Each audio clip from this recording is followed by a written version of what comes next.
Hello students, have good online classes में आपका स्वागत है। आज हम अपनी कक्षा दूसरी के हिंदी विषय का अध्ययन करेंगे, जिसमें हम 14वां पाठ पढ़ेंगे, जिसका नाम है दबा हुआ खजाना।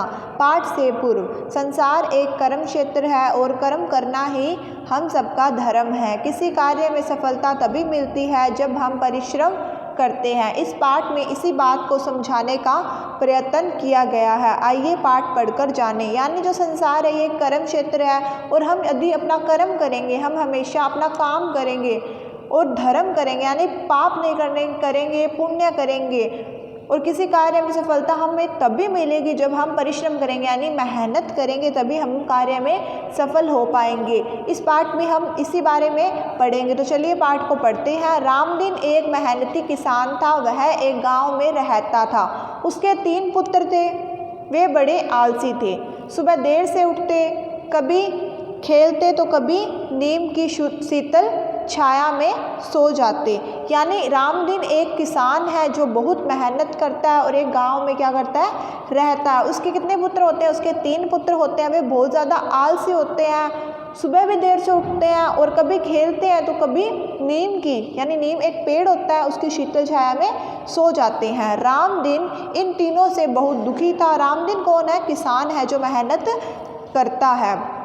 बहुत समझाने पर भी वह उनको अपने खेत में काम पर नहीं लगा सका। कभी खेत में ले भी जाता तो वे वहाँ से कोई ना कोई बहाना बनाकर भाग जाते। रामदीन बूढ़ा हो चुका था। एक बार वह बहुत बीमार हो गया। उसके बचने की कोई उम्मीद नहीं थी, यानी कोई आशा नहीं थी। उसने मरने से पहले अपने तीनों बेटों को अपने निकट बुलाया, यानी अपने पास बुलाया।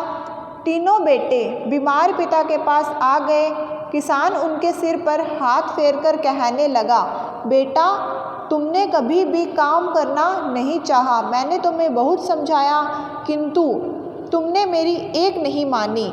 मैं चाहता हूँ कि मेरे मरने के पश्चात, यानी मेरे मरने के बाद तुम्हें कोई दुख न हो। अब मैं इस दुनिया से चला जाऊँगा। मैंने तुम सबके लिए बहुमूल्य खजाना अपने खेत में दबा रखा है। मेरे मरने के बाद तुम सब उसे खोदकर निकाल लेना। यह कहकर रामदीन हमेशा के लिए सो गया, अर्थात क्या हो गया?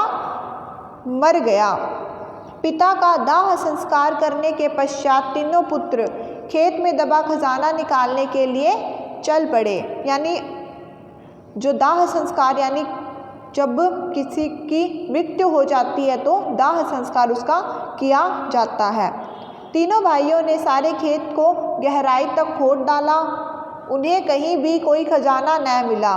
बेचारे थककर बैठ गए। गांव का एक बूढ़ा व्यक्ति उधर से गुजरा। उसने लड़कों से उनकी उदासी का कारण पूछा। तीनों ने सारी बात बता दी। बूढ़ा बोला, खजाना नहीं मिला तो न सही, इस खेत में अब बीज तो बो दो। लड़कों ने वैसा ही किया।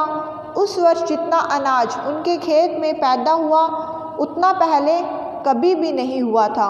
तीनों भाइयों को अब पिता द्वारा कही गई बात का अर्थ समझ में आ गया कि परिश्रम से ही बहुमूल्य खजाने को प्राप्त किया जा सकता है, अर्थात परिश्रम ही सफलता की कुंजी है, यानी परिश्रम ही सफलता की चाबी है। तो हमें यदि कामयाब होना है तो हमें परिश्रम करना चाहिए, मेहनत करनी चाहिए। तो ये हमारा 14वां पाठ था, जिसका नाम था दबा हुआ खजाना। कल हम इसके प्रश्न उत्तर करेंगे। आज के लिए सिर्फ इतना ही। Thank you students, have a nice day.